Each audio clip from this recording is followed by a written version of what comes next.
सहारनपुर सरसावा पहुंचे संचालक डॉक्टर मोहन भागवत। मोहन भागवत करेंगे श्री कृष्ण ज्ञान मंदिर सरसावा भूमि पूजन एवं संत समागम सम्मेलन को संबोधित। सुरक्षा के किए गए पुख्ता इंतजाम। राज्य मंत्री कुंवर ब्रिजेश, नकुल विधायक मुकेश चौधरी, अन्य विधायक गण सहित अन्य लोग मौजूद। आरएसएस प्रमुख मोहन भागवत सरसावा पहुंचे। आरएसएस प्रमुख मोहन भागवत पहुंचे सरसावा। वहां पहुंचने पर संघ कार्यकर्ताओं द्वारा मोहन भागवत का जबरदस्त स्वागत किया गया। बालाजी टाउनशिप में श्री कृष्ण ज्ञान मंदिर का भूमि पूजन कार्यक्रम शुरू हुआ।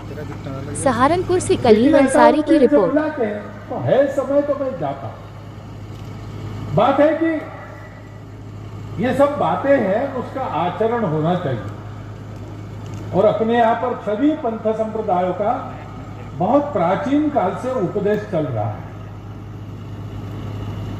लेकिन भगवत गीता एक ऐसी है, उसमें भारत में जीवन के बारे में जितना विचार हुआ है और आगे भी होगा, उसका निचोड़ उसमें है।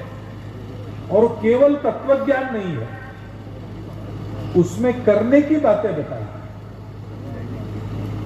3 प्रकार की श्रद्धा बताई है, 3 प्रकार के यज्ञ बताए हैं, 3 प्रकार के दान बताए हैं, 3 प्रकार का त्याग, सब सात्विक, राजस और तामस, 3 प्रकार जो प्रकृति के गुण हैं, उसके अनुसार क्या करने से कौन सा सात्विक है, कौन सा राजस है, कौन सा तामस है, ये बताया है।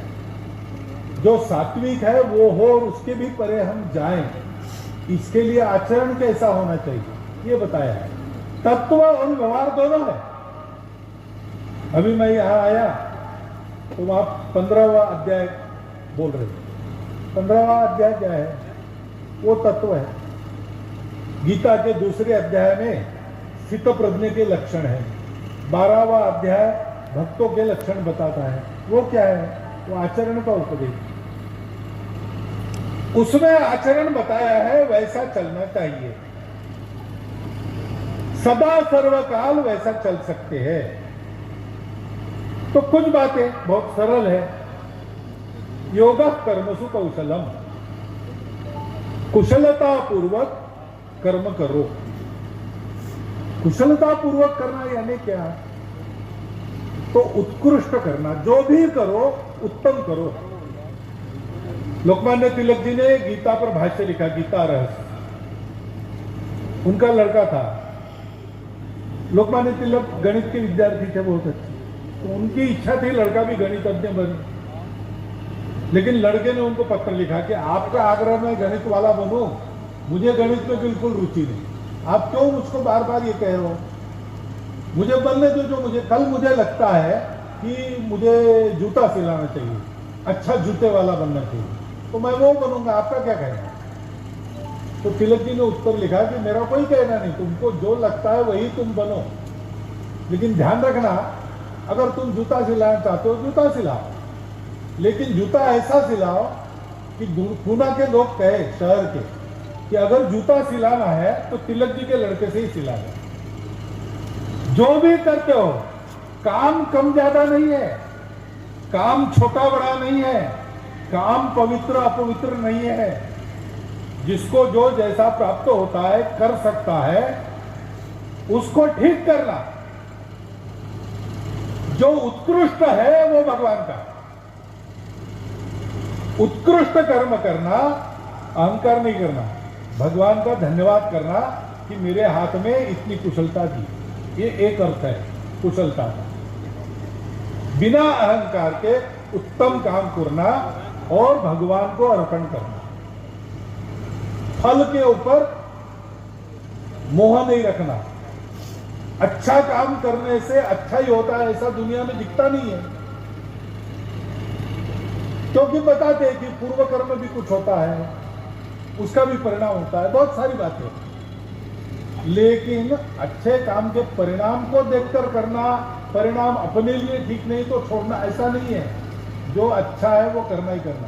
आचरण कैसा होना चाहिए ये बताया। तत्व और व्यवहार दोनों है। अभी मैं यहां आया तो आप 15वां अध्याय बोल रहे हैं। 15वां अध्याय क्या है? वो तत्व है। गीता के दूसरे अध्याय में स्थितप्रज्ञ के लक्षण है। 12वां अध्याय भक्तों के लक्षण बताता है। वो क्या है? वो आचरण का उपदेश।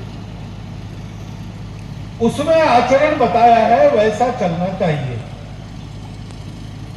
सदा सर्वकाल वैसा चल सकते हैं। तो कुछ बातें बहुत सरल है। योग कर्मसु कौशलम, कुशलता पूर्वक कर्म करो। कुशलता पूर्वक करना यानी क्या?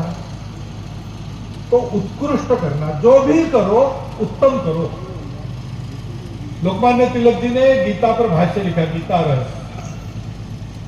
उनका लड़का था, लोकमान्य तिलक गणित के विद्यार्थी थे बहुत अच्छे, तो उनकी इच्छा थी लड़का भी गणितज्ञ बने।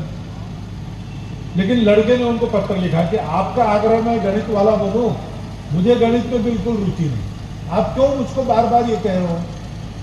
मुझे बनने दो जो मुझे, कल मुझे लगता है कि मुझे जूता सिलाना चाहिए, अच्छा जूते वाला बनना चाहिए, तो मैं वो बनूंगा, आपका क्या कहना?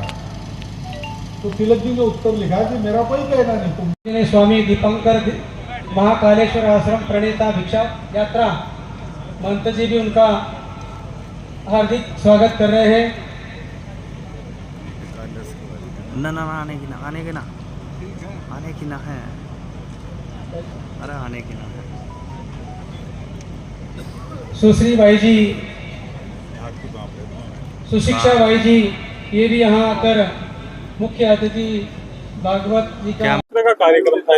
भगवान कृष्ण के मंदिर की आधारशिला रखी गई और मैं समझता हूँ कि आज गांव-गांव ऐसे मंदिरों की आवश्यकता है जो भगवान कृष्ण की भक्ति का प्रचार और प्रसार करें। और मैं समझता हूँ कि भगवान कृष्ण ही एक ऐसे जीवंत, या ये कहूँ कि एक ऐसे प्रत्यक्ष देव है जिनका क्षण भर में कहीं भी दर्शन और आभास मनुष्य को होता है। कृष्ण वो जो बचपन जिया तो आज भी बच्चे को माँ कहती है कान्हा कहकर पुकारते हैं, जिसने युवा अवस्था जिया तो आज भी कहते हैं बड़ा कन्हैया बना फिरता है, जिसने युद्ध लड़ा तो ऐसा जब 5 निर्वासित बच्चों को विश्व की अक्षुणी सेना के समक्ष खड़ा किया और विजयी बना दिया, और जिसने ज्ञान दिया तो श्रीमद् भगवत गीता जैसा, जिस पर हजारों नोबल कुर्बान। मैं उम्मीद करता हूं कि ऐसे ही मंदिर के भविष्य के प्रचार प्रसार के लिए आज आधारशिला रखा है। कुछ पार्टियां या हमारे जैसे संगठनों का अरे सर